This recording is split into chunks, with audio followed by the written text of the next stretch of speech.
Great.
Thank you.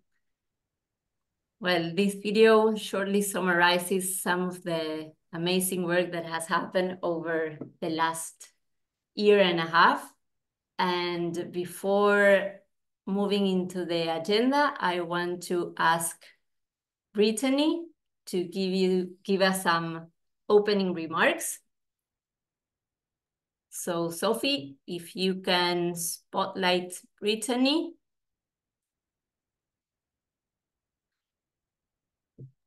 Hello and good morning. I'm here in California, on the West Coast. So very early for me, and I know it's very late for our friends in Indonesia.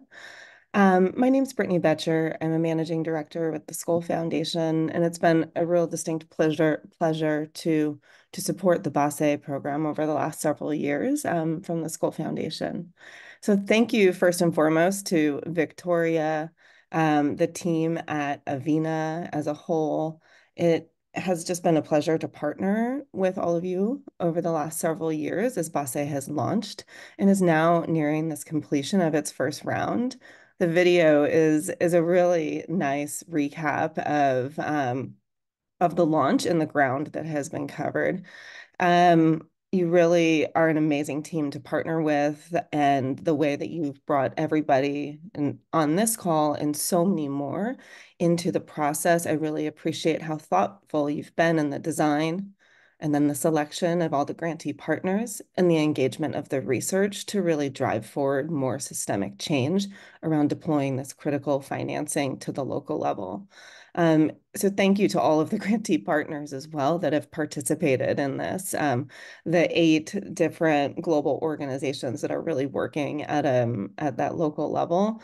It's just a real privilege to learn more about your work, and also to the researchers. I know that is a really special component to this program. So just really love that the way that all of these components have interacted throughout the last several years, and I think really lay the groundwork for not just a program from Avina, but really an approach with BASE of how things can be proven at the local level to really unlock catalytic resources at the global level. So I'm just really, I unfortunately need to leave early at the call today, so that's why I'm speaking at the top. I look forward to hearing more and continuing to learn about your work. I hope that I'm able to eventually one day maybe visit all of your the projects on the ground, and I really look forward to hearing more for the rest of the time that I can join you this morning. So thank you again, and yeah, it's just been a distinct pleasure from the Skoll Foundation to be a supporter of this work. Back to you, Victoria. Thank you, Brittany, so much for your kind words. On behalf of all the Avina team, I want to thank you for the trust that you and Skol have offered us. When BASE was just an idea, and also thank you for all the flexibility and continued support that you have given us throughout the process. Having the chance to work with you side by side has been a total privilege. I also want to thank all the partners and the aligned initiatives who also took a leap of faith when deciding to support BASE, even before it was officially launched during COP27. And I also want to thank all the Avina team that, as head of BASE's secretary, push forward all of these amazing things for being us here today and for all the work that we have done during this last time together. I also want to thank the grantees and all of the researchers for committing to a learning by doing way of getting results, and also for having an open-minded and a lot of patience for this process. We have learned a lot working with you, and we are very, very grateful for all of that. We believe that this flexibility that this grant allowed us managed for us to be creative, and this is one of the main ingredients when you try to push the boundaries and change the business as usual way of doing things. We also believe that the commitment from all the people involved allowed us for concrete action towards moving and building resilience, and that this firm conviction that our goal is strong. So moving to the agenda for the session today, I want to share that we will have 4 panels. In the first 3, we will exchange with different grantees and researchers around the 3 assumptions that they used for the first grant scheme that I will read for each of the panels, so no worries about that. For the 4th panel, we will discuss a little bit more on locally led adaptation and the role of women. And afterwards, we will have around 15 to 20 minutes, depending on how we are with timing, for questions and comments. And finally, we want to share a little bit about what is coming next. So now I will give the floor to the first panel. I would like to kindly remind each of you that all of the panels have 5 minutes tops in order to have the opportunity for everybody that was asked to speak to have the chance to share. I know that there's a lot of information and experience to be shared, but please keep in mind that we want everybody to have the opportunity to use his or her time. So I ask also the moderators to keep track. I will also be there helping with that. So for the first panel, I kindly ask Sofia to spotlight the following people. We have Lisa Granquist and Linus Adler that are from the Climate Adaptation Works team, who were in charge of coordinating the work of all of the researchers. We have Fabian Wiropronato and Bianca Angelique, who are researchers for the 2 Indonesian projects. And we have Che Shamoha, that he is the researcher for the Ghana project. So, Sophie, we are seeing Lisa, if I'm correct. We have to add to the spotlight Fabian, Bianca, and Che. Okay, Bianca is there. So in order for Sofia to spotlight you, make sure that you have your camera on. Che, I'm unsure if you are here. Yes, I'm here. Okay, Che, could you please turn on your camera so Sofia can spotlight you? Right. Yes, my camera is on. Okay, so just in 1 or 2 seconds, probably Sofia will spotlight. Is Linus with you, Lisa? Yes. Great. Here. So Sophie, if you can also spotlight Linus. Great, amazing. Thank you all for your patience. There are a lot of people here in the room, and we will have to change from panelists and moderators over the four panels, so bear with us on that as well. So for the first panel, we would like to discuss about the first assumption that we used for basis first track that I'm going to read. I'm going to try to read it slowly to make sure we have time for the interpreters to make that interpretation, because it's a long assumption. And it says that international accepted science has advanced to a point where IPCC reports describe climate hazard and impacts at a regional and sectoral level with enough detail to infer the challenges faced at the local level.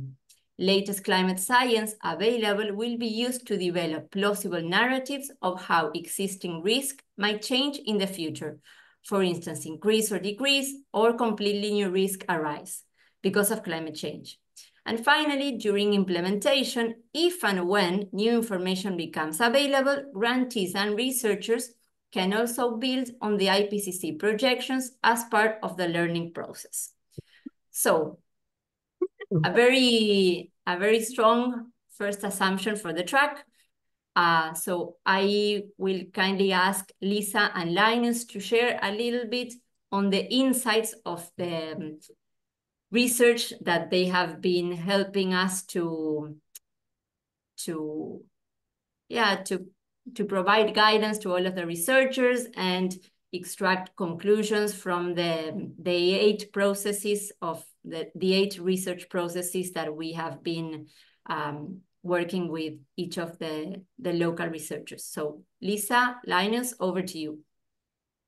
Thank you, Victoria. It's so nice to see everyone, and the video introduction was outstanding. It was so exciting to see. So congratulations to everyone on everyone's hard work and perseverance. And we were so privileged to hear about all of your experiences in the field. It was very exciting for us. So Sophia, I was wondering, would you put up the slide with the colors on it, please? If you can. So with the assumptions that, the other slide, please, first. Thank you. So the assumptions that Victoria reviewed were all considered to do one big task that our researchers and other teams considered and endeavored to answer through their engagements with the project proponent teams in the field and with the participants and some of the stakeholders. So the questions were in the gray over on the left under question response. Would you describe this project as a climate project? Will this project help reduce greenhouse gas emissions? Does this project contribute to adapting to the impacts of climate change? And then underneath those questions are the strength ratings for the mitigation interventions. Those are to reduce greenhouse gases and emissions, and the adaptation and resilience interventions. These are the interventions, are the project activities that you all engaged in on the ground. So you can see that all the green squares for the three questions are all yeses, except for Brazil. And Linus is going to talk quickly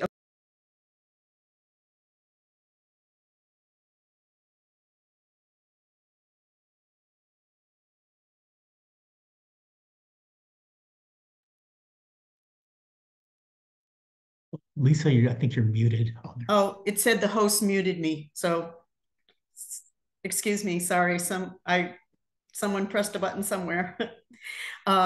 Okay, so all of the projects were evaluated by the researchers to be climate adaptation projects and mitigation projects, except for Brazil. And we will see down below in the yellow and green, that's the researchers' assessments of whether the strength of the intervention, was it a strong, weak, or not apparent reason, climate rationale.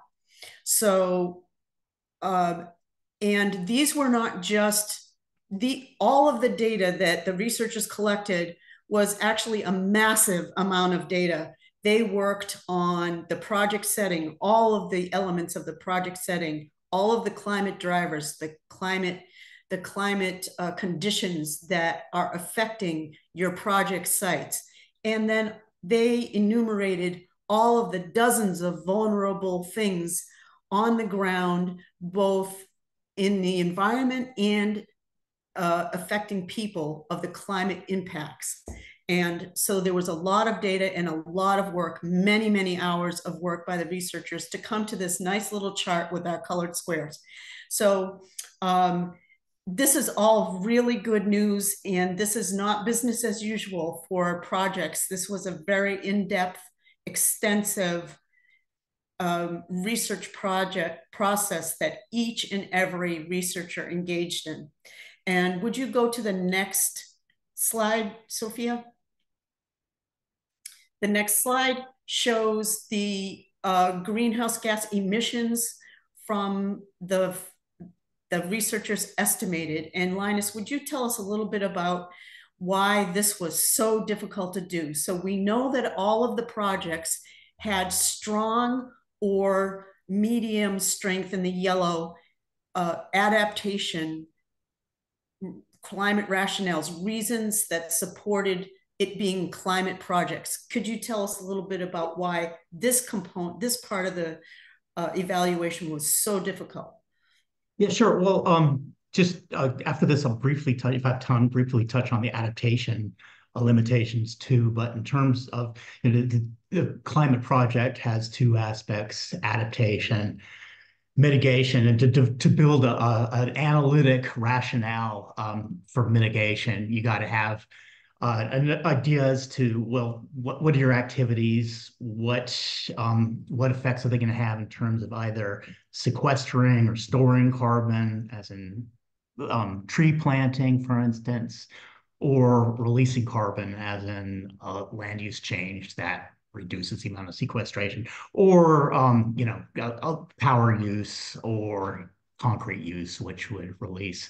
And the problem with that is, although they're very detailed methodologies in the mitigation credit space for solving these, they're very complex, and for the purposes here, there's just millions of ways that a certain interaction with the climate system, say planting an acre of trees, can reduce carbon emissions, for instance, and also something that takes place over a number of years. It changes as the with time, as the trees grow, it levels out eventually after maturity. So that's difficult. So what we asked them to do was to go to the literature and just get a best estimate from the literature. So, okay, this activity, how's it on average per year? What's it going to either store or release? And most of the projects reported through planting or soil treatments that they'd be storing net CO2 through afforestation, planting trees, or reduced fertilizer use. Okay, okay. And one of the projects, a few of the projects, reported increases. Like Costa Rica, I think they said that, well, because of the work we're gonna have to be doing in developing a tree nursery that's going to actually release the power use and concrete and whatever that's gonna increase CO2. And they didn't have the bandwidth to address the difficult thing of, well, what would be the downstream results of the planting of the tree nursery. So on average, everybody developed a decent estimate of, given the limitations of the climate mitigation ramifications. And I think I have to wrap up now. So thank you. Thank you so much. So, Sophie, you can stop sharing the screen. Great, thanks. So I want to offer the chance to Bianca and Fabian to share your experience working with the two projects that are located in Sumba Island in Indonesia.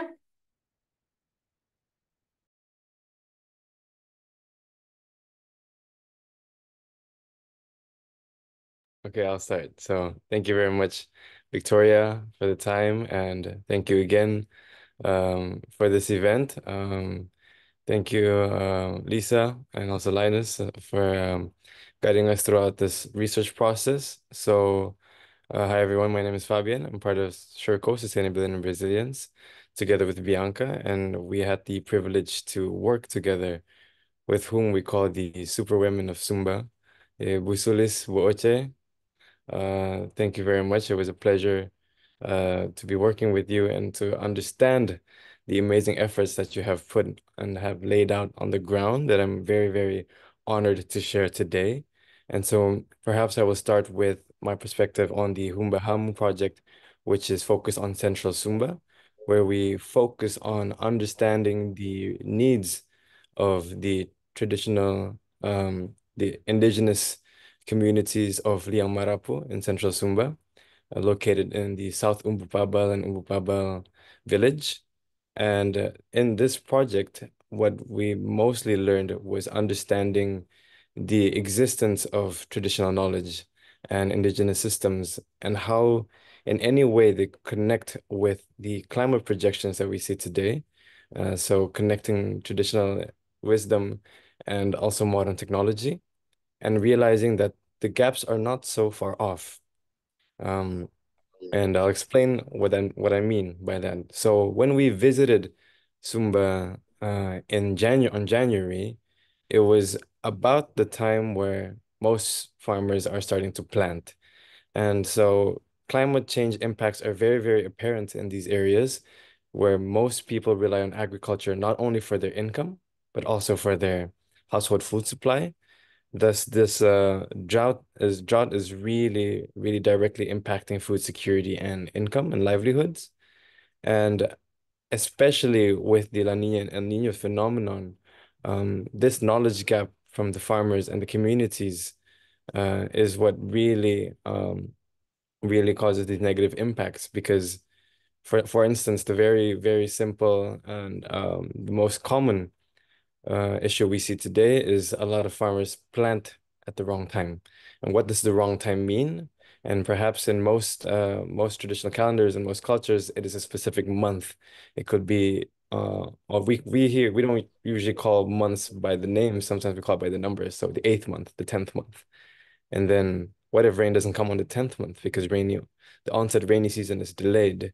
This type of information this is the type of information that is communicated by the Met Agency or the Ministry of Agriculture, but it may not directly reach out to the community. So what happens is you see a lot of failed crops and failed yields due to the wrong planting season, because most of the agricultural practices is based on rain. Most farmers here are rain fed. And so we see this in the IPCC projections that total precipitation is decreasing in the near term, so 20 years from now, in the span of 20 years for Sumba. So what happened is when we arrived in January, it was the time where the indigenous communities were conducting a rain calling ritual. So this ritual was very complex, and to name everything now, I had to call Boche back and forth to make sure my notes were correct because this was like it was quite complex in the sense that there was a lot of tiny practices, and in the end concluded that rain will come or rain is coming. And 2 days later, rain did fall. And one might argue that it is pure coincidence, and perhaps we don't know a way to prove that. But it is understanding that there have been local initiatives out there conducting climate adaptation without even maybe understanding the concept of climate adaptation. And so we recognize still the importance of complementing these type of information with modern information because that will just increase the accuracy and clarity in designing an adaptation framework or adaptation intervention. And so we concluded that a lot, and to be fair, we want to give all the credit and most of the credit to the implementers on the ground, which is the Humbahamu team, Boche, Ramweri, on the field, conducting all these interventions that are maybe initially not intended to be climate focused, but very much are. And to call it only a climate adaptation intervention would be a huge understatement of the efforts being laid on the ground right now, including the traditional rituals. These traditional rituals being labeled as climate adaptation is merely our observation as researchers, occupying a very, very specific academic lens that, dare I say, may not even be the most valuable type of perspective for the community because it is a ritual that was very sacred. It was also there's a lot of emphasis on community based. Um, I don't know how to keep it short, but I think I've used up my 5 minutes. But I think what I wanted to share was that it was a unique experience and to see that really all we need right now is complement data, complement information, and not adding or disrupting existing information systems because they have existed for a long time. And it's now just about making sure that it stays on the right track and without sounding condescending in a way that we're not trying to replace systems and knowledge, we're trying to share what other information out there and how this may be useful for the communities. Maybe I'll stop there for my Humberhelm perspective, and Bianca, feel free to add your other perspectives. Thank you. Good evening, everyone. I'm Bianca, also part of the Sureko team. I'm more in charge with the Donders, which is located more in the southwest of Sumba.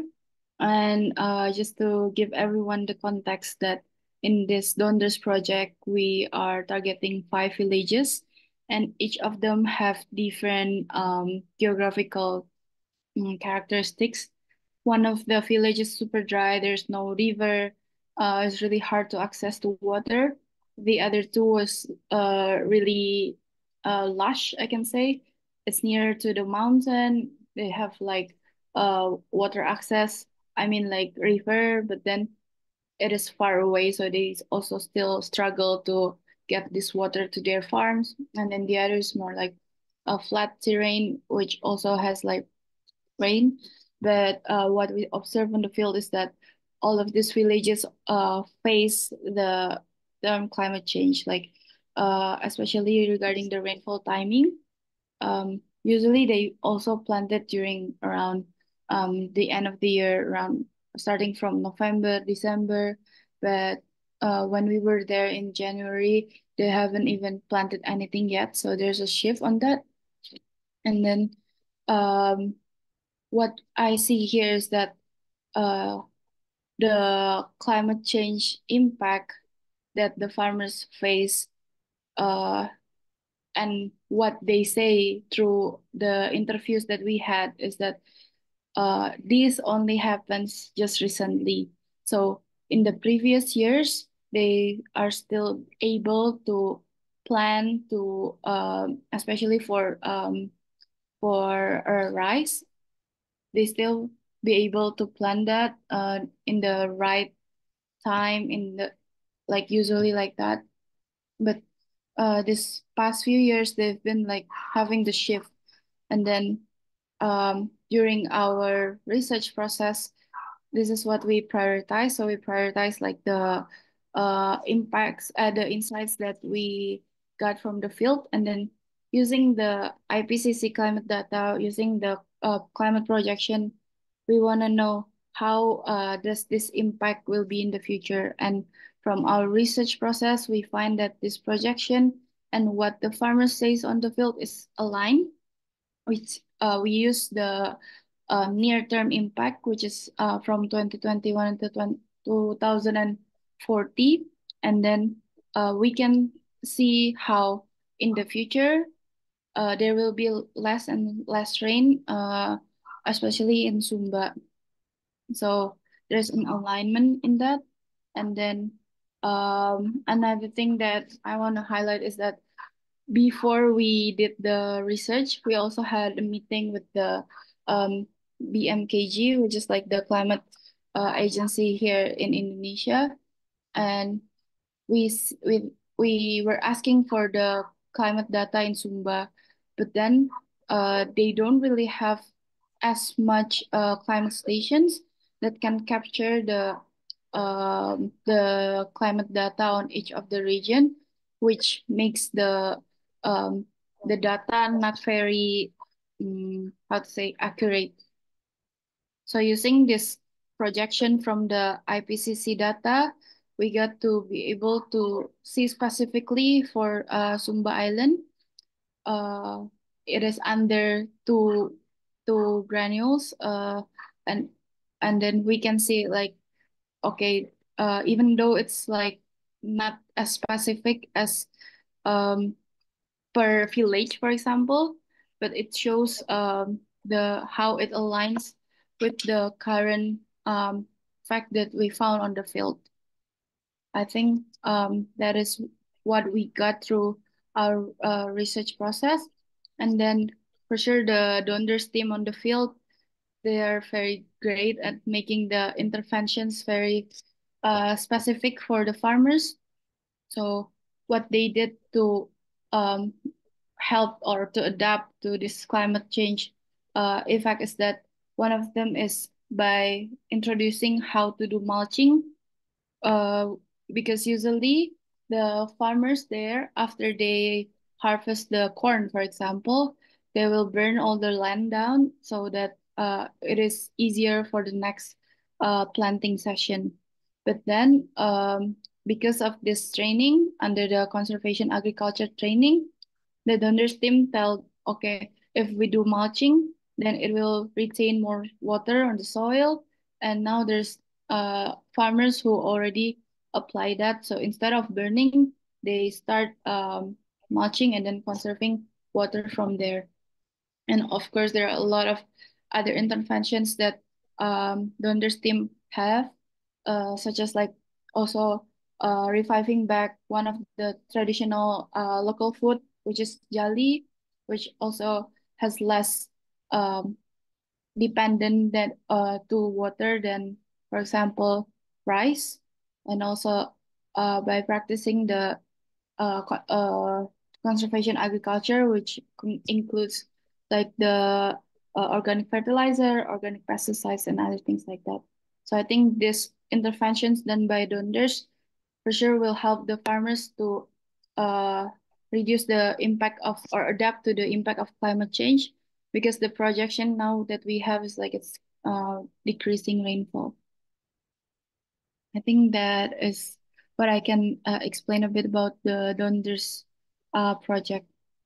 Thank you so much, Bianca, for sharing that. Also, Fabian. I want to now give the floor to Che so he can share with all of us some of the main results of the research process that he conducted in Ghana. Kindly remind you, Che, that you have only 5 minutes for your intervention. Thank you so much. Okay, thank you very much. The Ghana project was done in the south in a fishing coastal community. And this coastal community had community members who had been relocated from their original community called Fuveme And this original community has totally disappeared because of sea level rise and coastal erosion. And they have been relocated now to a new community. But this new community that was close to the original community is also facing the impact of climate change. There is increasing sea level rise affecting them, and there's also coastal erosion and coastal flooding. Most of the community members basically do marine fishing and then freshwater fishing from the adjoining wetland. But they have vast wetland area, and they have mangrove resources where other community members harvest those mangrove, and they use the wood for fuel wood, and they use it for construction. However, there is unsustainable harvesting because most of them harvest the mangrove, they are not planting because they think the mangrove is in abundance. And that in itself is also affecting the livelihood of the fishers because the mangrove and the wetlands provide critical habitat for some of the fish stock to replenish the fish that they fish in. And also the overharvesting of the mangrove is affecting their access to water sources. The other issue is that there is, because of sea level rise, there is high saltwater intrusion in the soil that has made the soil infertile and cannot support other plant growth like vegetables and others, and some staples like maize that or rice that the farmers or the communities could depend on. However, coconut farming is good and is supporting the communities. The project looked at the nature-based solution, improving restoration of the mangrove areas, and then also adaptive capacity education, how they can adapt to some of these impacts of climate change, and also livelihood dialogues for the community folks. So these were the three major interventions that the project did. We had also documented as part of the process some of the indigenous and traditional knowledge that community folks have, especially including building their houses, at higher ground so that when there's high tide and flooding, it doesn't affect their belongings. And also building with local materials to deal with increased temperature. For instance, they have wood and then leaves they use as roofs, as thatch as roofs, even though they can access roofing sheets, but they're using these materials because it cools down the rooms for them. And then also some of the planting of the coconut are done in such a way that they are providing shades, and they are also serving as some level of windbreaks for them. Most of them did not plant the coconut because of this. They planted the coconut so that they can access the coconut fruits and also can sell some as part of livelihood. But they are looking at their livelihood. It is providing these additional important ecosystem services and function. So it has been very good. However, because of the declined fish stock due to coastal erosion and erosion of critical habitats and others, most of the youth who were engaged in fishing are migrating to other areas to find some livelihoods. And that is one of the challenges they've had.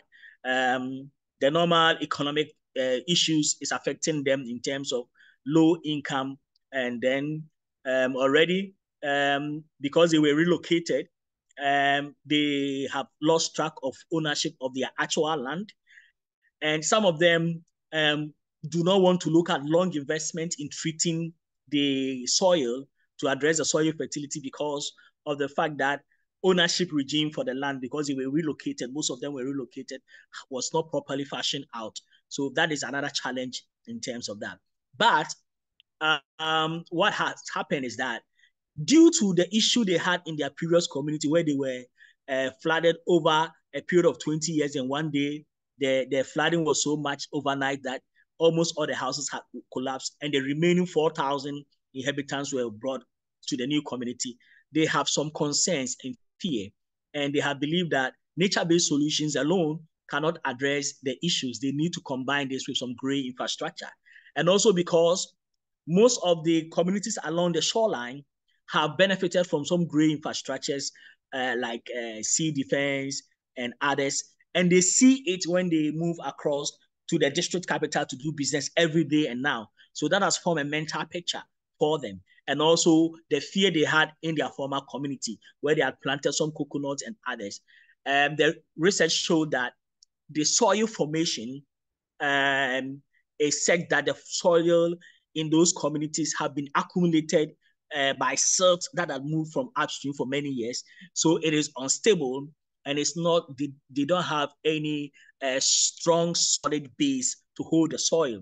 So they are easy washed away by coastal when the wave energy is higher. So we had also indicated that looking at that it is not every green infrastructure that can work, but we have to look at the best things to do. So in some instances, some of the coconut trees, because the soil is not too strong along the shore, are being washed away as well. So that has been the scenario. But what it is that the project provided a lot of information for them, and they were very happy. They participated in the program, only that they have other preferences in the wish that they have more investment in livelihoods. Thank you. Over for now. Thank you so much, Che. And thank you all for sharing these learnings that we have secured after 1 year of this research process.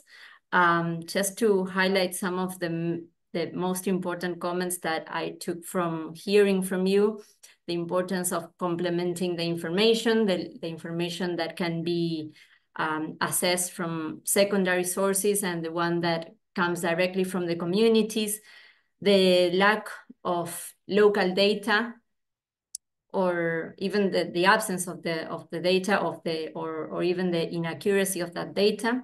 And also I wanted to point out this reflection, this bigger reflection that brings us together when we think about the good, the bad, and the next, right?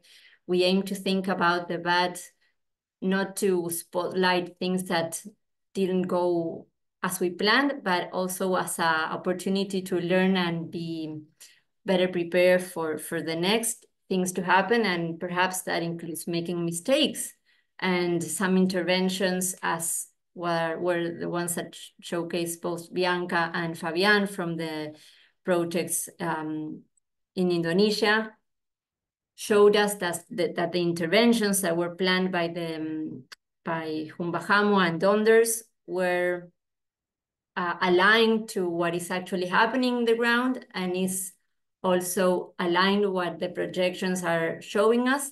But in some other cases, it's not that easy to make sure the projections show us a clear picture of what is going to happen in the future. I'm going to save that for a later intervention when we get to the sections of questions and comments, but mainly to refer to the data available from sources like IPCC and models when we consider the near term and the longer term, and also the importance of striking a good balance between when we look on a bigger landscape and look at the longer term, and the urgency that communities have to address the impacts that is now, not in 2040 or 2035. So I want to move now to the second panel. So I want to ask kindly to Sofia to spotlight the following people: Arti Indala from Humanis Foundation, HIVOS, that is one of BASIS partners. Raimundo Didi Alves, he is a grantee from ACESA, Brazil. And Joaquin Ray, sorry Joaquin if I'm mispronouncing your surname. He's from Naturaleza y Cultura, grantee from Ecuador.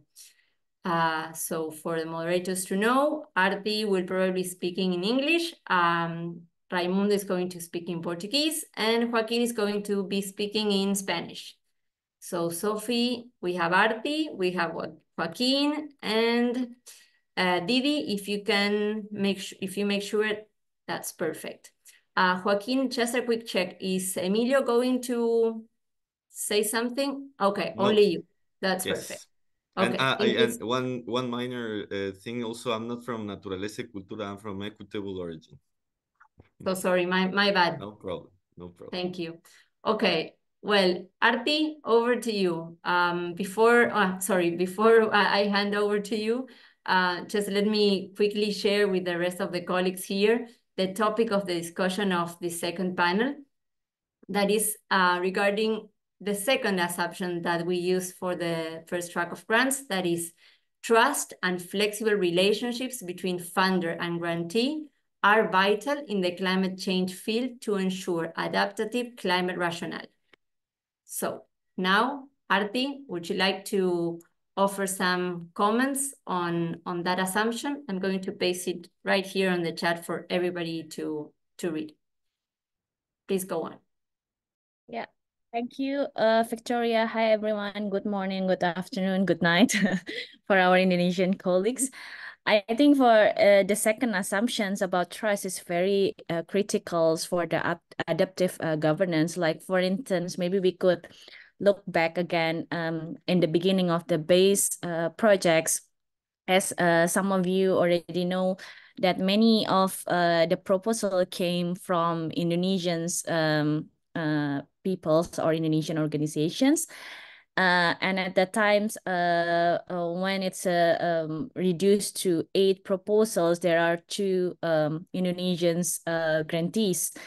And as you know, Avina, as the Secretariat of BASE, it's also have, you know, a long conversations maybe within the base that Indonesians is some kind of a locations and also networks wisely is quite very far and even the time differences is also very far, and there are also a lot of language barriers also in the process.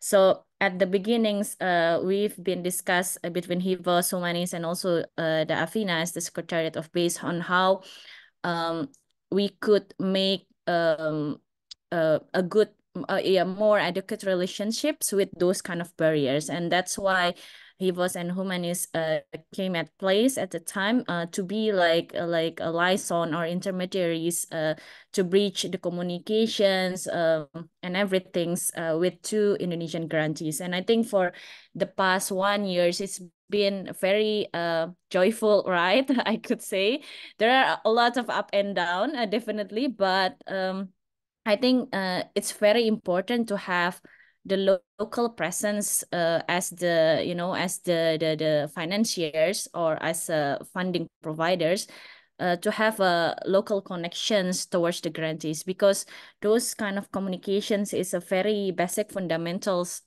part to build a trust and accountabilities. And if we want to, you know, have a fund that more responds toward the local levels, the understandings about the context, about the local situation is also very critical in the process. And we want the fund also to have a flexibility enough that could adapt and responds to the local needs and didn't, you know, take very long bureaucratic processes.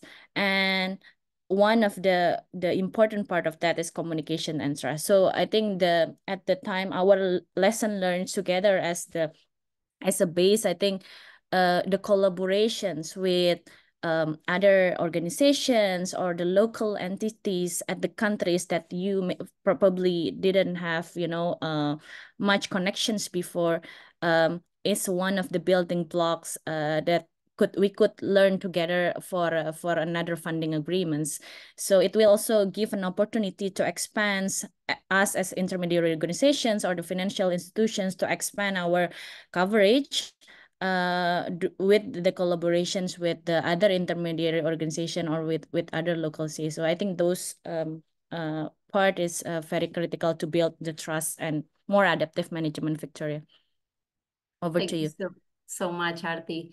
Really, your work with us and supporting this liaison, as you were saying before, with both Donders and Humbahamu was critical to make sure that we were able to actually reach Indonesia, that is a country that is really far from where we actually work. So thank you for all the amazing work that you have done with us. Didi, I'm going to hand over to you so you can share some reflections. Please, I know that you all have a lot of things to share, but try to keep it up to the 5 minutes. Thank you so much. Isso. Então, saudações a todas as pessoas. Eu sou Raimundo Alves, muito conhecido como Didi. Estou aqui no Brasil, numa região, no estado do Maranhão, numa região central, que nós a chamamos de região do Mearim. A ACESA, que é a organização que eu trabalho, implementou em coalizão, em consórcio com 4 outras organizações, uma proposta de implementação de sistemas de barraginhas para captação da água das chuvas, a fim de infiltrá-la para o lençol freático e também melhorar a fertilidade do solo para a produção agroflorestal no entorno dessas barraginhas, melhorando assim a questão climática local do solo, mas também possibilitando melhorias a médio prazo das estruturas econômicas dos públicos que estão nesse processo de implementação. O projeto é um projeto piloto, mas a gente percebeu ao longo do processo que muitos benefícios já eram possíveis de serem identificados, né? A partir dessa relação e da compreensão do clima, mas também da relação que a comunidade estabeleceu com o projeto em implementação. Ya. E eu gostaria aqui... Boleh Pak Mayo, ini penanggaran tinggi. Eu gostaria aqui de destacar, né, nessa relação com a iniciativa base, um processo que foi muito primordial e vital para que o projeto ele tivesse os êxitos que a gente conseguiu identificar nesse 1 ano de implementação, que é a relação de confiança. Então, para a gente foi muito importante, né, contar com a equipe da base, porque assim a gente conseguiu estabelecer uma relação de comunicação mais fluida, sobretudo nas orientações quanto à gestão do recurso, né? Isso possibilitou que nós tivéssemos relações mais flexíveis. Isso possibilitou também que a proposta, né, e o financiador também entendesse o tempo da comunidade, porque a gente precisa entender que o tempo da comunidade ele é importante. Nós temos o tempo do projeto, mas nós temos o tempo da comunidade. E essa relação possibilitou que nós tivéssemos esse entendimento e automaticamente respeitássemos esse tempo, né?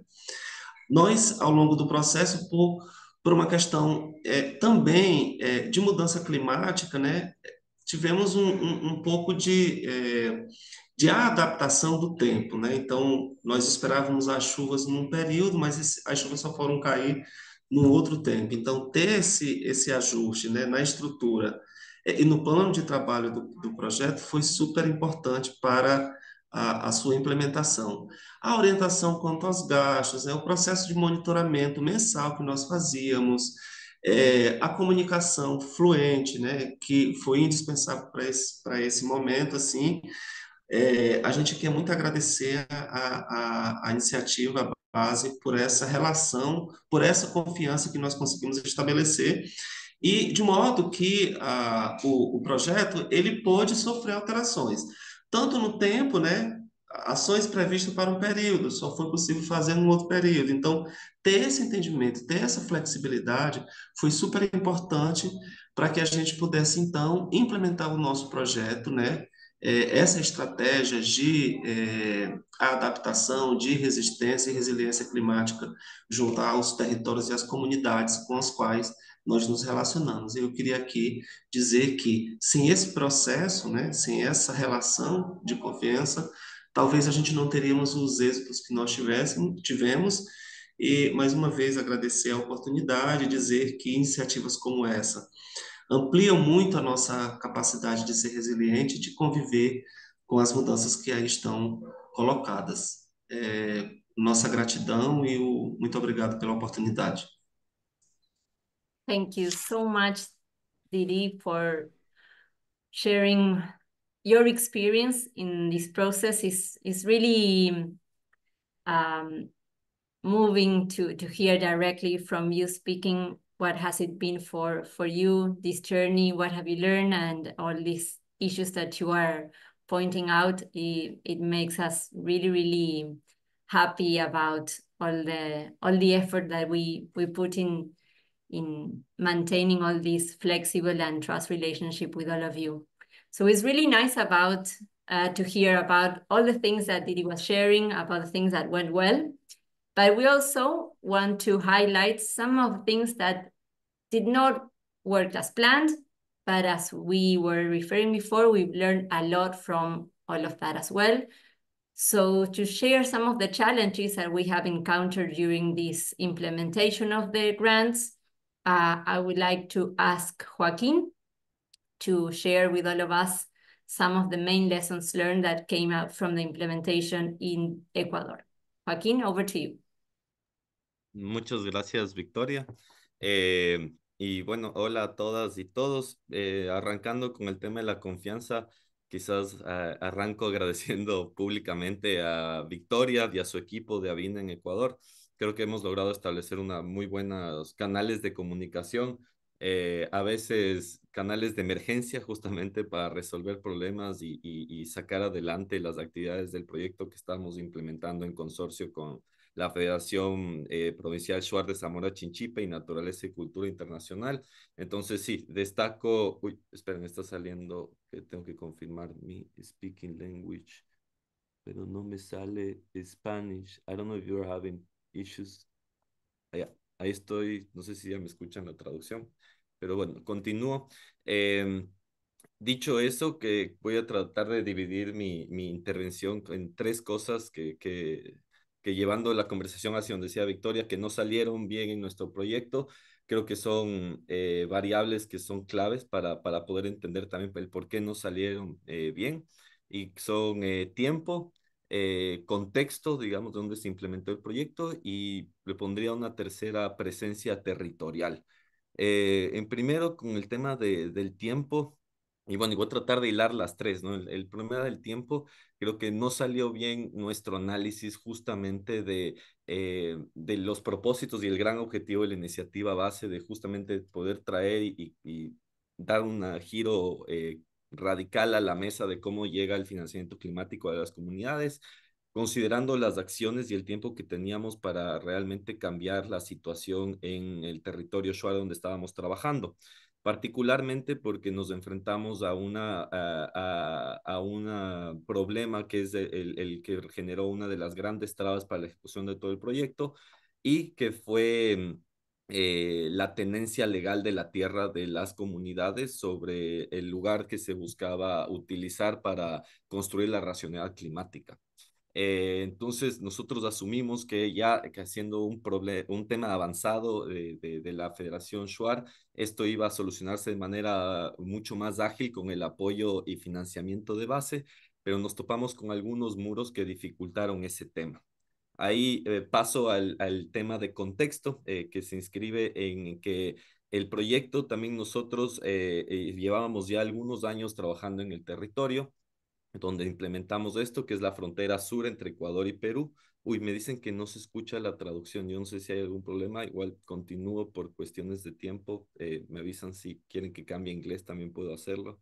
Pero bueno, la situación del contexto fue que el proyecto se inscribe en una zona muy particular del Ecuador, en donde actualmente existe la presencia de minería ilegal, minería de cielo abierto a gran escala, y una confluencia de diferentes fondos de conservación que están justamente tratando de mitigar, pero también repeler el avance de estos, sobre todo proyectos mineros que en el Ecuador no existían hasta hace los últimos 15 años. Realmente ha habido un boom en los últimos 15 años de tanto la minería ilegal como la primera vez que hay una minería a cielo abierto en el país.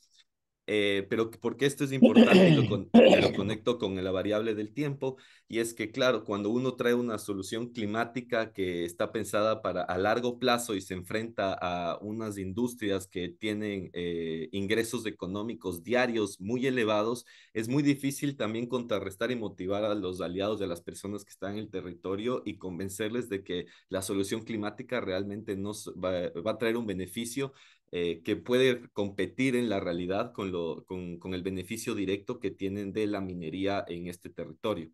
Entonces, en ese sentido, poder construir y consolidar la confianza justamente en el territorio tomó más tiempo de lo pensado, y creo que ahí también entró la tercera variable, y que la voy a conectar creo con una más que me surge en mi pensar en este momento, pero es que también hubo un tema de la presencia territorial, en donde había como un communication breakdown entre lo que sucedía en el territorio, lo que recibíamos nosotros y, como parte del consorcio, dentro de lo que nos decían nuestros aliados indígenas en el territorio, y lo que nosotros podríamos comunicar a base y a Vina, que también estaban en otro lugar diferente al que se ejecutaba el proyecto. Y esto llevó a generar una confianza excesiva digamos, el líder del consorcio, que era la FEDNASH, en el sentido de que es una organización relativamente pequeña todavía, en donde estamos hablando de federaciones indígenas que existen a lo largo de todo el Ecuador, en la Amazonía principalmente, en donde el líder no solo es el que dirige la organización, pero también es el contador de la organización, es también el que abre nuevas puertas a proyectos, y es también el que tiene que visitar a las comunidades que están a veces a 4 o 5 horas de distancia del lugar central de la federación, y que tiene una serie de responsabilidades políticas que le obligan a estar no solo presente en su comunidad, pero viajar mucho a la capital del país para poder realmente representar a sus representados. Entonces eso generó, de nuevo, afectó en los temas de tiempo y ejecución, y en lugar de haber construido una mejor gobernanza, creo, de la ejecución del proyecto, en donde yo creo que, para terminar este punto, creo que es importante mencionar, cuando mencioné el tema de la minería ilegal y de cielo abierto, me olvidé de dar un poco de detalles también de los fondos de conservación que están en la zona. O sea, estamos hablando de el corredor Cóndor Cucutú, que, como les digo, es frontera Ecuador y Perú, que es un Key Biodiversity Hotspot, en donde ahorita se están implementando proyectos de millones de dólares, en donde las organizaciones grandes, otras ONGs, están justamente buscando generar acuerdos con este tipo de federaciones más pequeñas. Pero claro, son proyectos que, por un lado, nosotros estábamos implementando un proyecto de $40,000 y nos enfrentábamos a grandes proyectos que ofrecían $500,000, $700,000, con unas tareas mucho más complejas, en donde, justamente por depositar la confianza en el líder de esta organización que está empezando un proceso de fortalecimiento organizativo, llevó a que las cosas se confundan mucho en algún momento y que se tenga que priorizar otras. Entonces, como recomendación, yo creo que algo que podría brindar, y ya con esto cierro, y ayudar a fortalecer esta gobernanza de futuras donaciones de base, es quizás tener un mejor arreglo desde el comienzo de la gobernanza del proyecto, en donde, si se está incentivando la creación de consorcios, que se pueda también depositar y que el desembolso del dinero esté vinculado a las actividades que va a realizar cada miembro del consorcio. Creo que eso puede ayudar a realmente encadenar y generar una sinergia entre las personas del consorcio, y no depositar toda la responsabilidad económica, bueno, financiera y de ejecución solo en la organización del consorcio que recibe el dinero.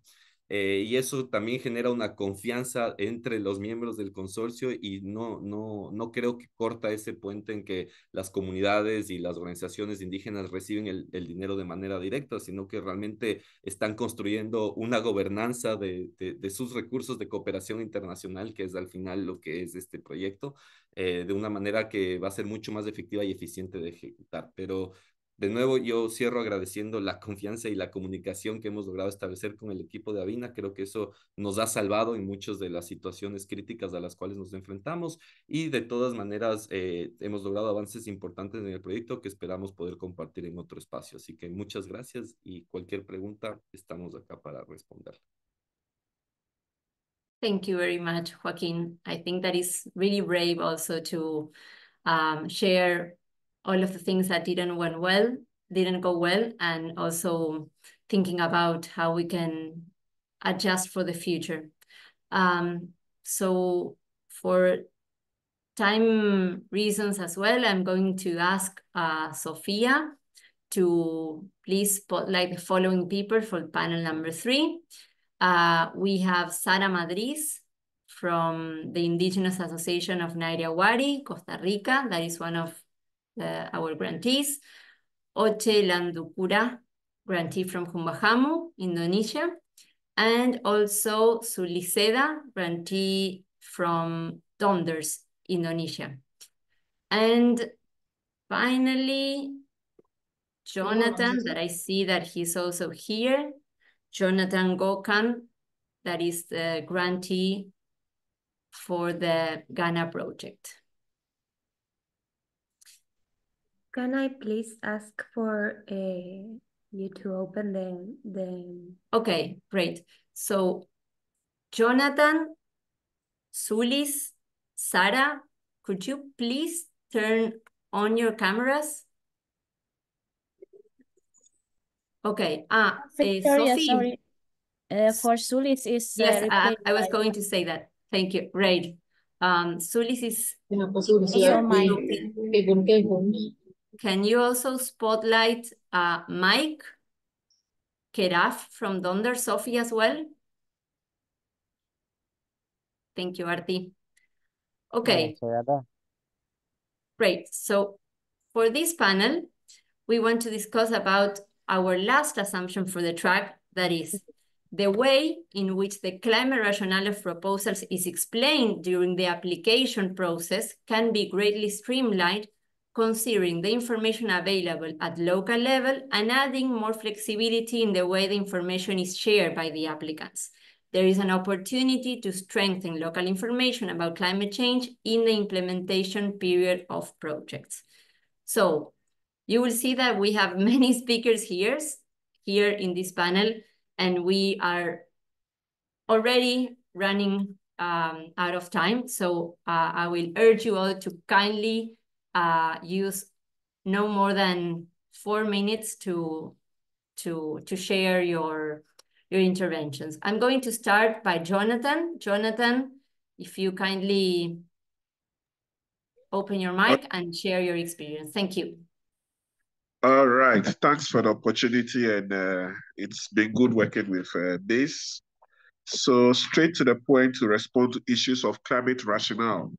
So when we did a proposal, we, let me say, struggled to put through a climate rationale that was accepted by Avina. But we realized when you are drafting climate rationale and you don't take the local context of the communities into consideration, most of the times it becomes an academic exercise.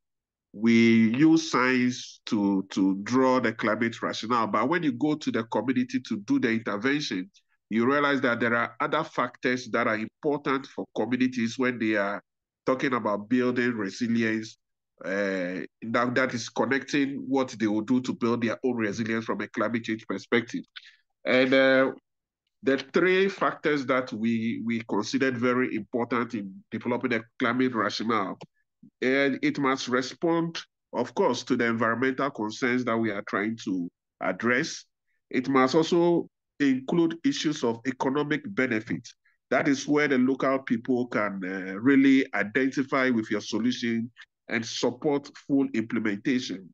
It also needs to address issues of the cultural settings of these communities. It is not every proposal that you make that may sit with the cultural or the background of the people, their perception about certain issues that you bring to the community. It must be in sync with those cultural settings. So what we drew in the proposal was from a more scientific or scientific background. But when you move down into the community, you realize some of these elements needs to be linked with the climate rationale to make it more realistic and feasible for implementation. So with experience, we realized that when we are drawing climate rationale, we should take a step back into the local context, the communities, what they consider as priority for them when you are drawing your climate rationale. And some of these key 3 factors needs to be represented in drawing your climate rationale. So that is the experience we've got from the project so far. And we believe that in the next phase of the project, if we are going to draw any climate rationale, a more extensive consultation needs to be done with the local community to see what works with them more appropriately in their cultural context in order to bring greater acceptance and relief for the communities that we are building this project for. Thank you. Thank you, Jonathan. Super relevant what you were sharing. Now I want to ask Sara Madriz. She speaks in Spanish. She's from Costa Rica, and she will share with us some of the main things that they've learned throughout the process. Sara, over to you. Hola, muy buenos días por acá, buenas noches y buenas tardes en esta plataforma. Como menciona, mi nombre es Sara Madrid, soy indígena de Costa Rica, del territorio Nairi-Aguari, que en este caso el proyecto se basó en ese territorio. Para nosotros fue una linda experiencia porque como territorio nunca hemos tenido la oportunidad de experimentar algún proyecto internacional. Y gracias a este proyecto base, pues empezamos a trabajarlo y una de las cosas que nosotros como organización tenemos es el trabajo entre jóvenes, mujeres y guardias.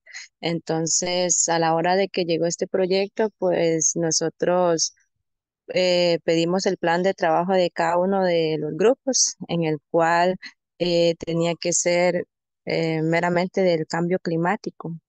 Y eso es lo que más se trabaja acá en Costa Rica, sobre el cambio climático, el cuidado del bosque, las amenazas humanas que tienen y toda la alteración de la tierra. Entonces, se trabajó en el grupo de mujeres sobre lo que es la adaptación de la tierra, las herramientas que ocupan las personas para trabajar.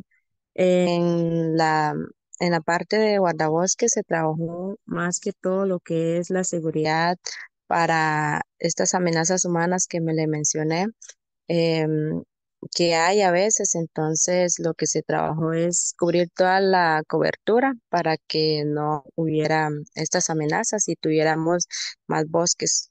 Em, en cuanto al grupo de jóvenes, ellos se adaptaron más en lo que es el trabajo en concientizar a a las comunidades. Y muchas veces el trabajo de concientización que se hizo, eh, tuvimos que como adaptarnos para poder traducir nuestro idioma cabécar al español, bueno, del español al cabécar, porque las personas o las comunidades de indígenas, pues a veces no tienen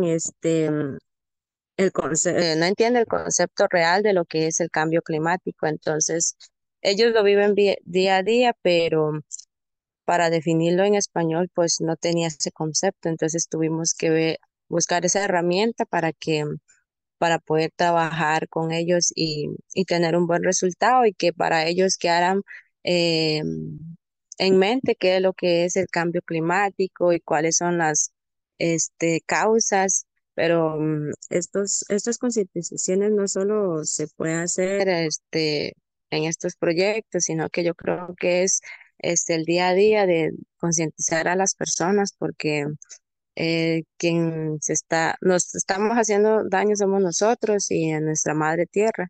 Entonces, es importante siempre em, concientizar a las personas y también se trabajó lo que es un vivero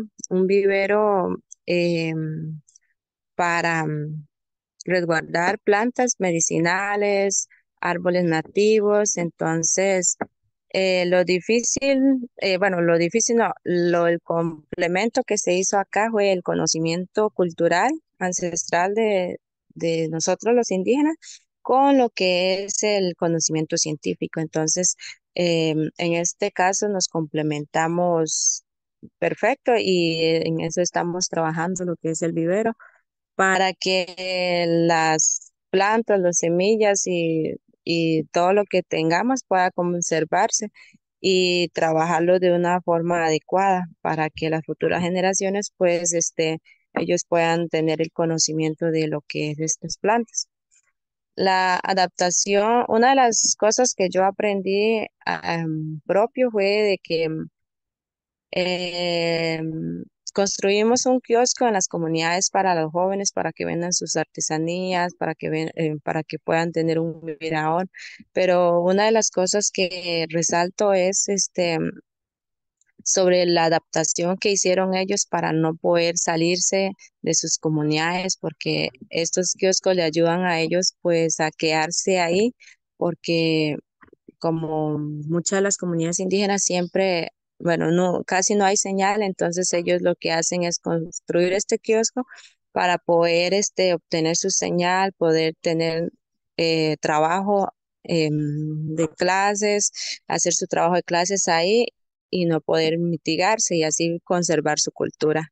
Eso es una de las comunidades que ellos usaron esta forma porque guardar nuestra identidad y nuestra cultura como indígena es importante. Una de las cosas que también puedo decir es que es importante que los donantes en cualquiera de los ámbitos que sea, pues siempre comprenda y entienda que es importante el conocimiento ancestral, indígena y que nosotros no podemos cambiar esto, sino que ellos tienen que saber adaptarse a nosotros y poder trabajar en conjunto, tanto el conocimiento ancestral como sus diversos proyectos. Esto sería y muchísimas gracias. Thank you so much, Sara, for sharing. I want to now give the floor to Oche. Oche?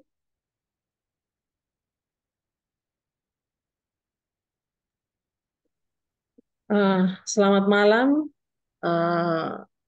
Terima kasih kepada tim Afina yang sudah memberi kesempatan kepada kami malam ini dan ini acara yang sangat luar biasa untuk kita semua.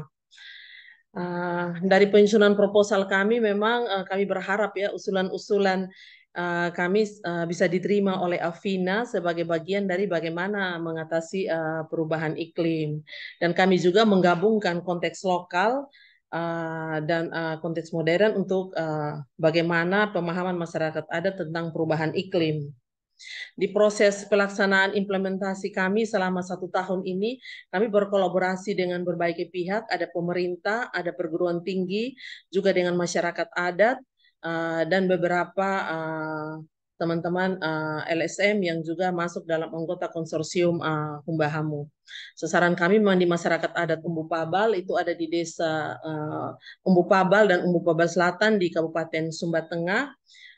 Kami lebih fokus pada pertanian dan restorasi hutan dengan kegiatan pelatihan dan juga pendampingan sosialisasi yang itu diberikan oleh tim Humbahamu dan juga oleh pemerintah. Jadi kami libatkan pemerintah juga dalam implementasi kegiatan di lapangan.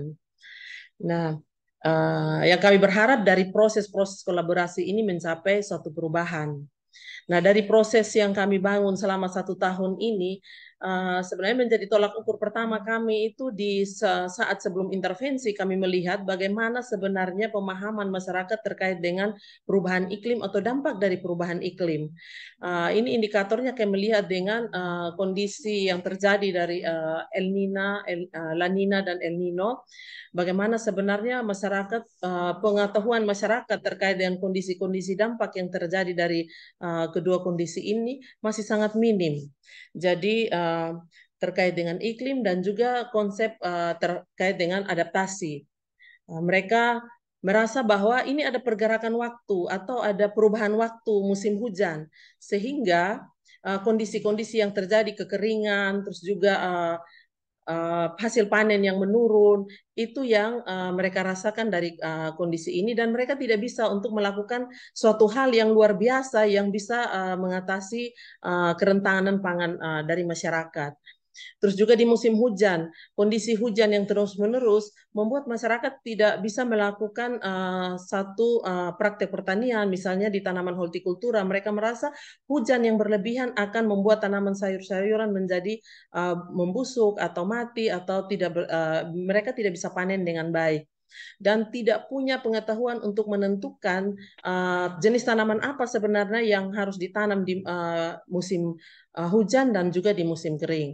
Terkait dengan hutan, mereka sebagai kita melihat bahwa sebenarnya masyarakat adat sebagai penjaga dan pelindung hutan, tapi mereka belum punya legitimasi oleh pemerintah, sehingga ini menjadi hal yang kuat bagi mereka untuk bagaimana mengelola dan memelihara hutan dengan prinsip lestari dan kearifan lokal. Nah, setelah dengan adanya intervensi proyek, ada proyek yang masuk untuk mendorong atau mendukung masyarakat ini, banyak perubahan yang terjadi. Alat ukur kami di situ sangat jelas ya, kami menggunakan metode GALS, Gender Action Learning System.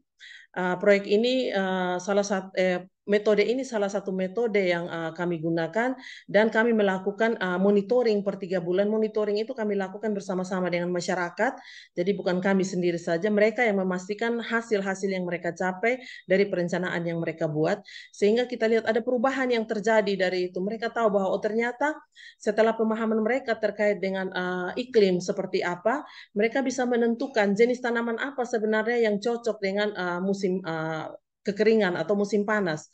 Terus juga mereka bisa menentukan bahwa mereka bisa melakukan pertanian hortikultura di musim hujan dengan satu teknik. Kami memperkenalkan teknik menggunakan plastik sungkup. Terus juga masyarakat bersama pemerintah secara kolektif kita melakukan suatu proses di hutan dengan melakukan restorasi hutan. Ini menunjukkan bagaimana pemahaman masyarakat terkait dengan pentingnya mereka mengatasi perubahan-perubahan iklim yang terjadi. Terus juga dengan kondisi kekeringan, terus dua desa ini sangat rentan dengan sumber air. Jadi saat terjadi kelangkaan sumber air, mereka harus membeli air terus pendapatan mereka sendiri juga terbatas, mereka harus menyisihkan untuk membeli air, tapi mereka sudah punya perubahan pola pikir bahwa untuk mengatasi adaptasi atau melakukan adaptasi terhadap perubahan iklim, mereka memilih jenis tanaman yang sebenarnya mereka bisa tanam, tapi sangat tidak tergantung pada jumlah air yang banyak. Nah, ini salah satu hal yang luar biasa yang sudah dilakukan oleh masyarakat adat Umbu Pabal. Nah, untuk pemerintah sendiri, sebenarnya kami melihat ada kerentanan di tingkat pemerintah.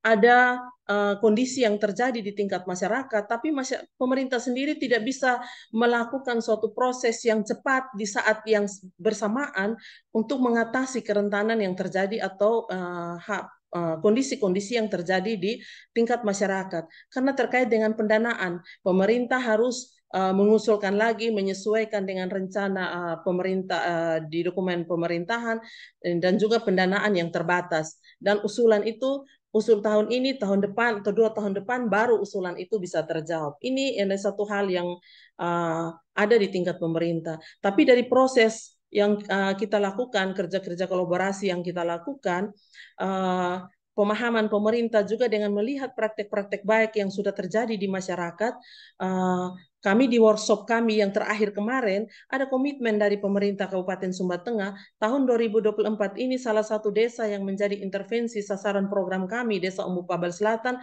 akan menjadi desa sasaran pengembangan tanaman hortikultura. Ini satu bentuk komitmen pemerintah terhadap dukungan proyek ini untuk keberlanjutan. Terus yang berikutnya lagi juga legitimasi terhadap hutan liang Marapu sementara kami berproses, dan ini keterlibatan pemerintah sangat kuat. Kami juga bekerja sama dengan Aman Nasional dan Aman Sumba, sehingga kolaborasi untuk menuju ke pengakuan status hutan terhadap status hutan liang Marapu ini menjadi lebih kuat lagi karena kita bekerja bersama, dan proses ini sementara dilakukan. Nah, dari masyarakat adat sendiri, mereka melihat bahwa perubahan iklim ini menjadi satu hal yang harus diantisipasi. Jadi mereka melakukan ritual. Jadi ada para ratu melakukan ritual ya salah satunya ritual untuk memanggil hujan. Secara manusia biasa kami melihat bahwa ini hal yang sebenarnya aneh menurut kita. Tapi kondisinya betul dalam 2 hari setelah ritual itu hujan betul turun di Sumba Tengah begitu. Nah, hal ini yang membuat kita yakin bahwa sebenarnya ada kekuatan alam juga yang sebenarnya bisa mendukung bahwa proses-proses perubahan itu atau bagaimana mendukung menuju ke adaptasi perubahan iklim itu bisa dilakukan. Dengan ritual-ritual tahunan yang mereka lakukan bahwa dengan ada satu proses bahwa harus mengerjakan lahan di waktu yang tepat supaya jangan terserang hama tikus. Dan ini betul-betul dilakukan oleh masyarakat. Mereka taat untuk itu. Dan kita secara ilmu pengetahuan atau secara pengetahuan modern, kita menggabungkan pengetahuan lokal dengan pengetahuan tradisional dari masyarakat adat ini, sehingga gerakan-gerakan untuk melakukan adaptasi terhadap perubahan iklim ini menjadi semakin kuat. Ini proses-proses yang kami lakukan di tingkat lapangan, dan kami berterima kasih kepada Ibu Arti dan juga Fabian yang begitu banyak memberi masukan juga kepada selain kami, mereka juga hadir di tengah masyarakat dan memberi masukan kepada masyarakat terkait dengan perubahan iklim, dan masyarakat sangat menerima kehadiran mereka di lapangan karena ini satu hal yang luar biasa, dan kami melihat masyarakat adat juga sudah mampu membangun kolaborasi dengan berbagai pihak untuk mengatasi kerentanan-kerentanan pangan yang terjadi di tingkat masyarakat. Mungkin ini saja gambaran yang saya bisa sampaikan malam ini. Terima kasih, saya kembalikan. Thank you. Thank you so much, Oche. And now I want to ask Sulis or Mike, I don't know who of the two is going to speak, but also gently remind you to keep it very brief. Thank you so much. Sulis or Mike, please go ahead.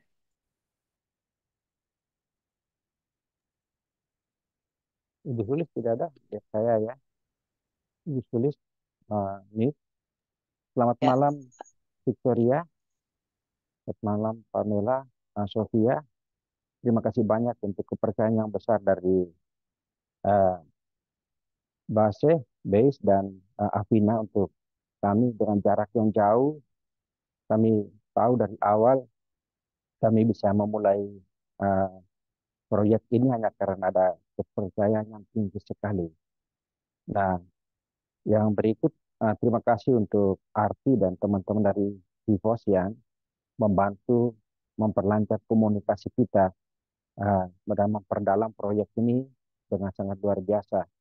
Kemudian datang teman-teman lain, Bianca dan Fabian. Jadi ini tim menurut saya dalam proyek ini ada satu semacam apa ya, sistem living ecosystem ya, yang sangat luar biasa untuk mempercepat proyek kita pada pencapaian-pencapaian yang menurut saya sangat luar biasa walaupun dalam waktu dekat, walaupun menjadi proyek, tetapi saya optimis kita akan bisa menjadi lebih bagus lagi ke depan. Yang kedua, terkait dengan kelima komunitas. Kami memilih 5 komunitas atau 5 desa dari desa-desa yang paling miskin di Sumba Barat Daya, dengan tantangan tinggi pada kekurangan air, lahan yang sangat kering, beban kerja pada perempuan dan anak-anak, dengan tekanan yang tinggi sekali adat dan lain-lain. Kami memilih ini dengan kepercayaan tinggi bahwa intervensi yang kami tawarkan itu dengan pertanian konservasi bisa mengatasi tantangan-tantangan atau masalah-masalah di atas yang kami sebut dalam rasional dari proyek ini di awal. Dalam perjalanan, saya sendiri mengevaluasi bahwa pencapaiannya juga luar biasa, walaupun masih ada banyak sekali beberapa tantangan yang akan saya sebutkan kemudian.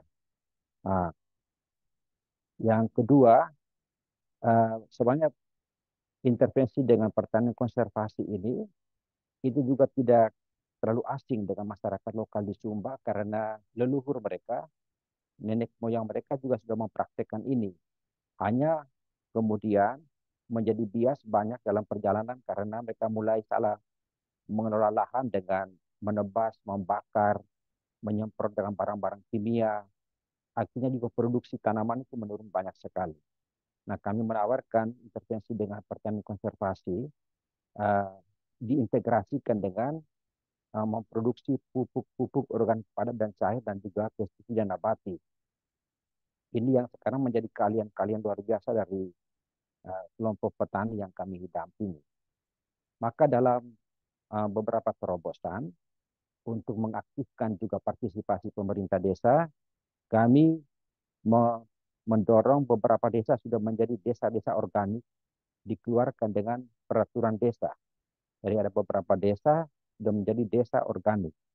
Apa yang disepakati di situ misalnya mereka menolak semua pupuk kimia yang datang dari luar.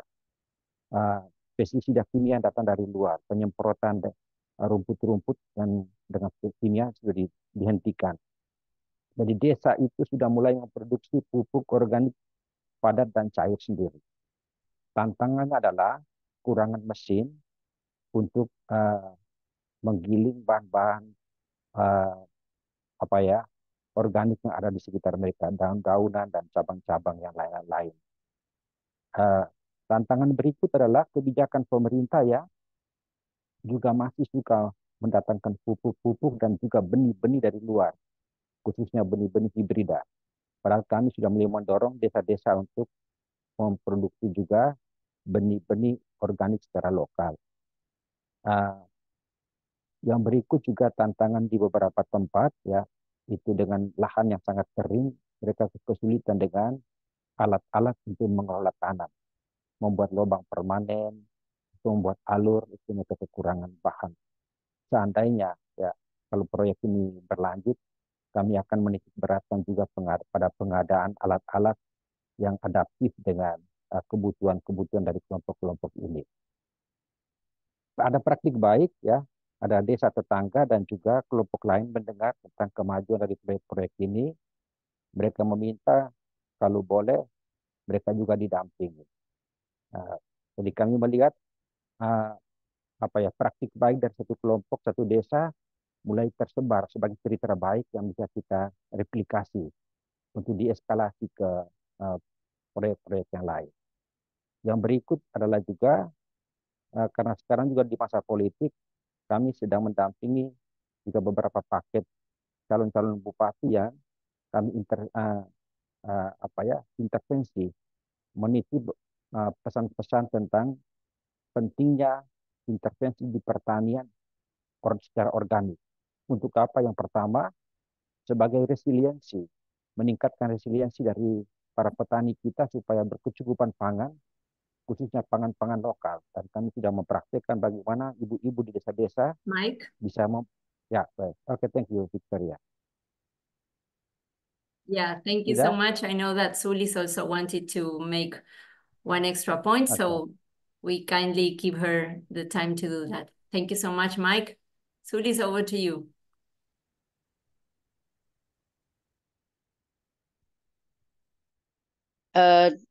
Terima kasih Victoria dan juga tim BES. Saya menambahkan 1 atau 2 poin. Poin pertama yang saya tambahkan adalah program kami ini juga memiliki keberlanjutan dengan kami sebut dengan kader champion.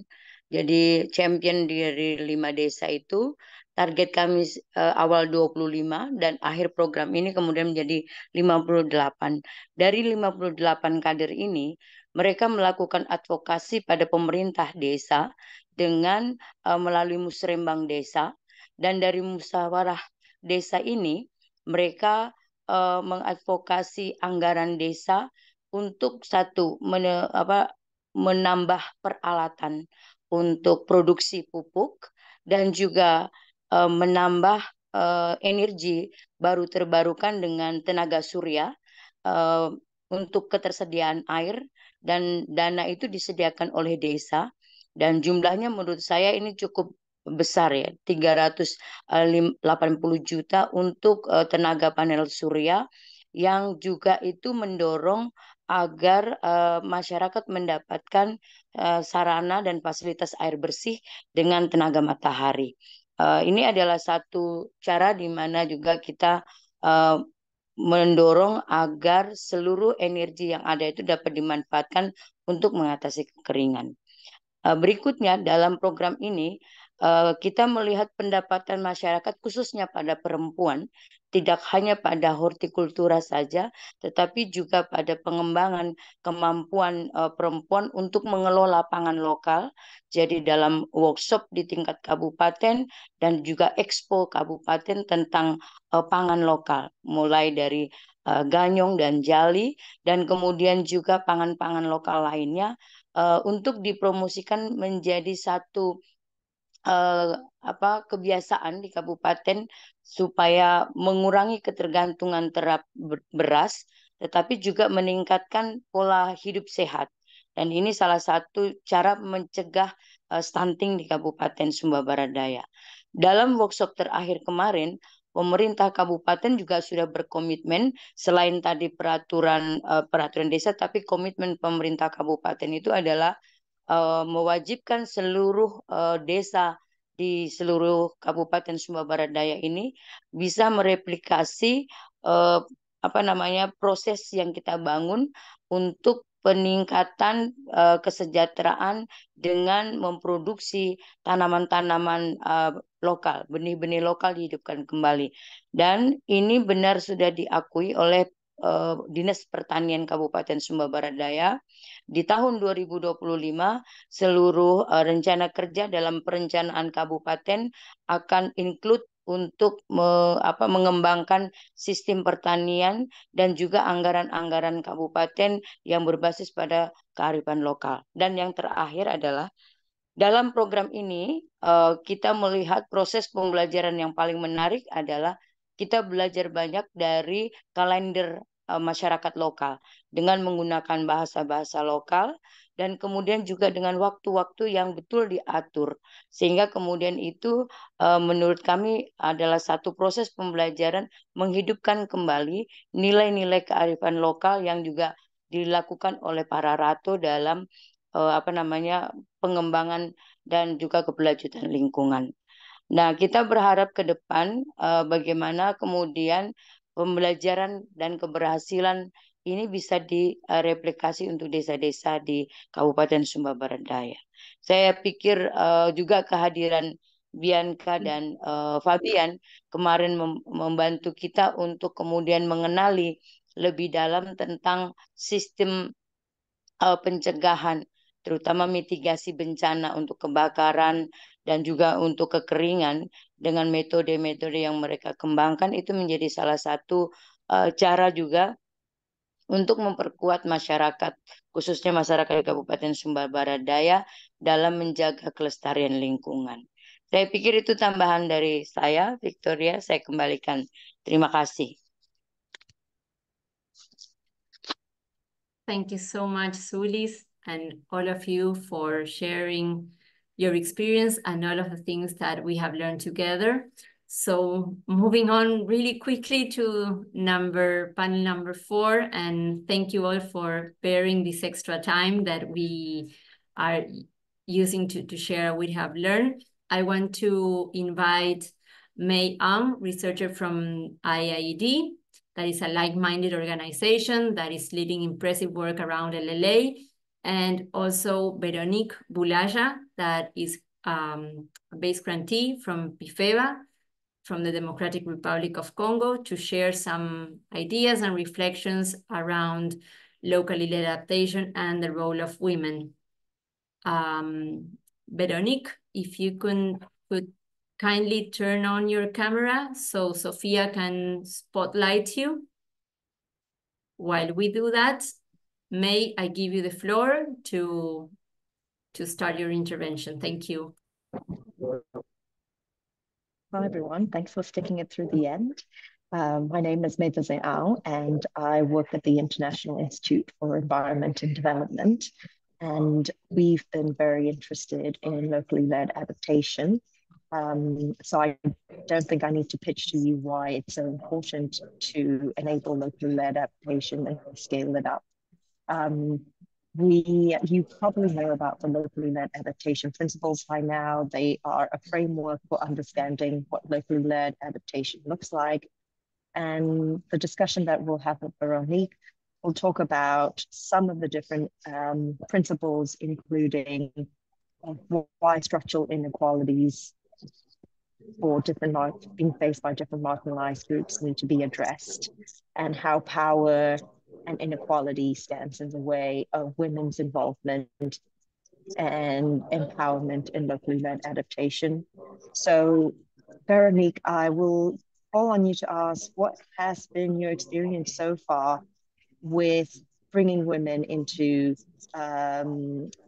your work on locally led adaptation? What are the challenges you experience, and any positive stories about how you've enabled their leadership? Over to you, Veronique.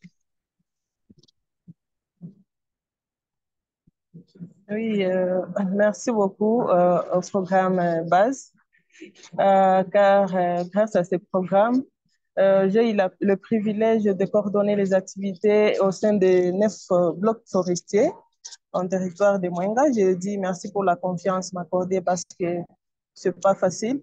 En Afrique, souvent, les postes de décision sont toujours donnés aux femmes. Et concernant notre consortium PIFEVA CKO, j'ai eu le lead de coordonner ces projets au sein de la communauté autochtone en territoire de Mwenga. Je dis merci pour ça.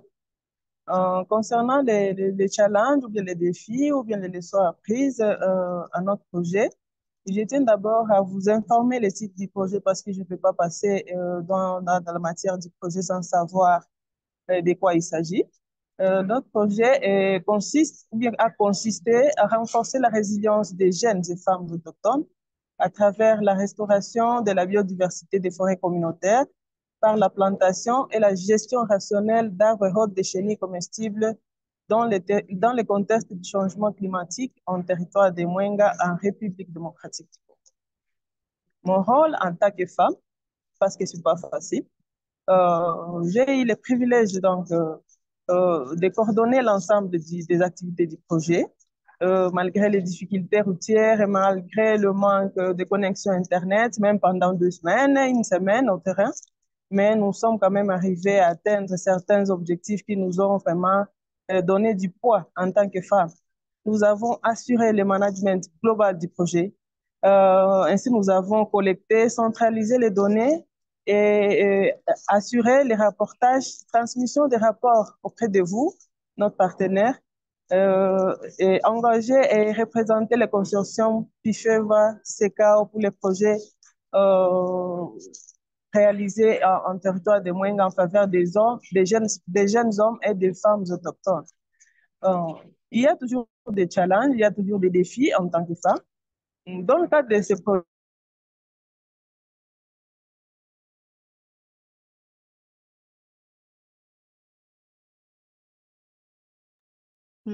Yeah, I think that I think that we lost her.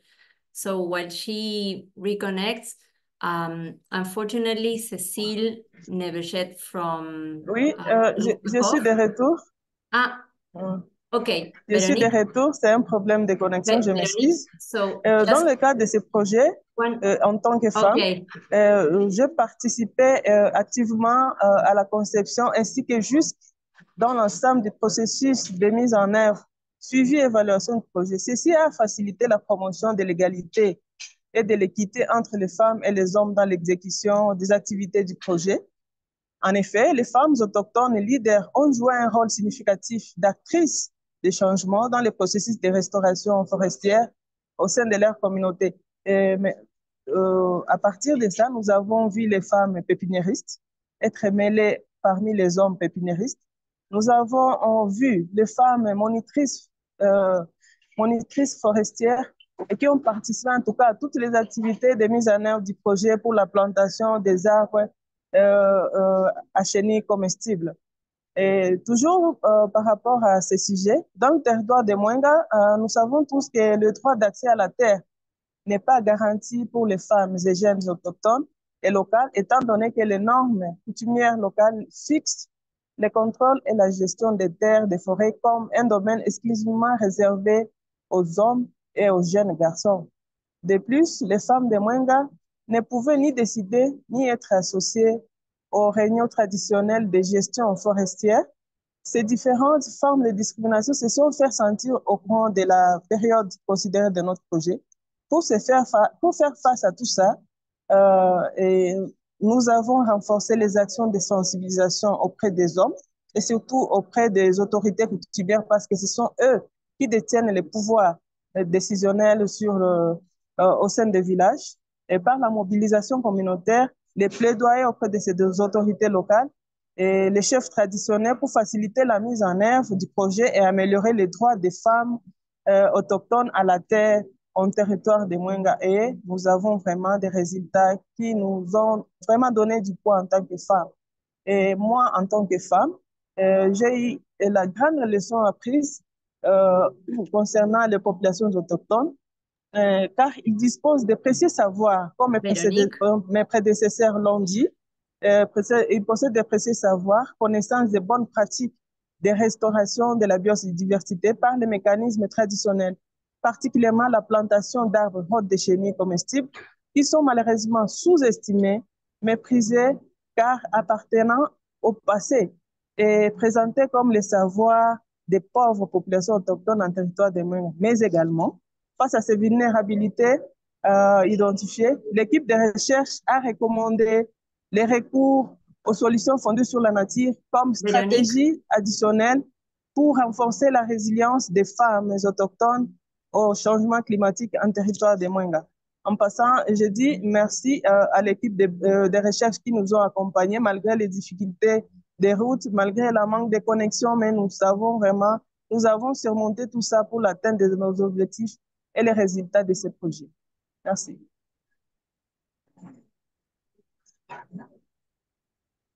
Thank you both very much.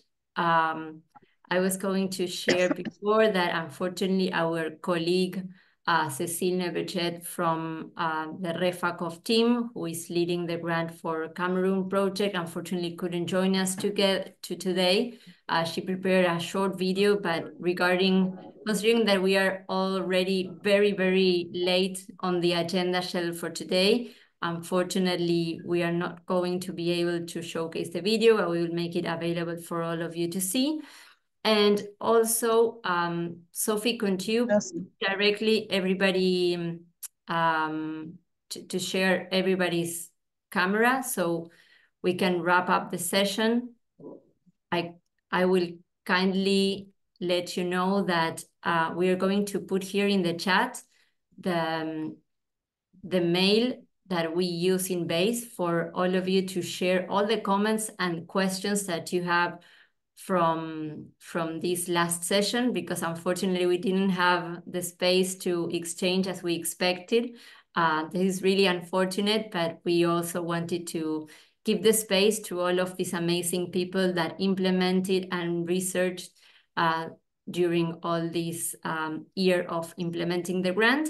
And before we leave, we want to do two things. The first is to take a photograph. So I encourage you all to turn on your camera so Sophia can take a snapshot for us to remember. And also briefly comment you on the next steps that it will take 2 minutes on my side, and then say our goodbyes and go to the other commitments that we all have. So, okay. We're ready for a picture? Sophie, let us know. Ready. Great, thanks so much. So just on my side, I wanted to tell you that on the one hand, we will develop a report that summarizes all of the key findings of the implementation of this alternative approach for the first track. including the elements that came out of this session. So please don't hesitate to send us all your questions and comments to Sophie's going to put our email on the chat. And then what we are planning to do to make sure that all of these learnings turn hopefully into practice, we will revisit our advocacy strategy with our partners to define the key momentums and all the stakeholders that we identify that are critical to share these findings with. And amongst them, we understand that, for instance, the Adaptation Fund with its new window on LLA, and also private funds that are funding climate but without a concrete strategy on how to assess the climate side, can be main targets. And on the other hand, we are delighted to share that with the support from CLUA, we have designed our second grant scheme to implement climate solutions related to loss and damage generated by fires that are triggered by climate change in forest, specifically in the Amazon region. For that, we established a working group integrated by many people that are here on this session with us, climate negotiators, climate finance experts, indigenous peoples, regranters, philanthropy, specialists in disaster risk reduction. And we co-developed the guidelines for the next track that were also shared with an advisory group for final comments.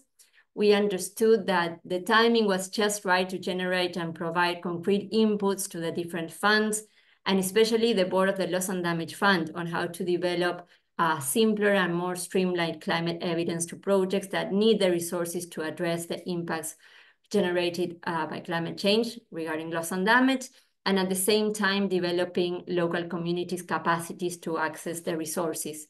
So the grants will be address economic and non-economic loss and damages to preparedness and emergency phase, and also for recovery phase. We hope to start the implementation by 2024, and for that we are hoping to organize Founders Roundtable approximately in end of July or beginning of August, and hopefully by COP30 we will have concrete results to share with all of you. And finally, a key thing that we hope to do differently this time is we envision a collaboration between funding organizations of different nature that can directly channel the resources to the ground, including a local regranter in the Brazilian Amazon, an indigenous fund, and also Fundación Avina as basis secretary.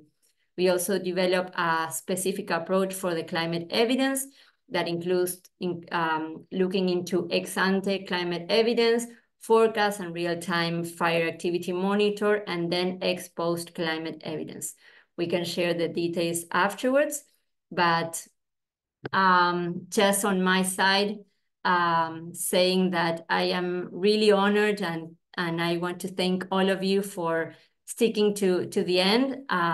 It's been my privilege to work alongside with all of you on this first track of grants. In the upcoming weeks, you will receive the final reports and a spreadsheet with each of the projects.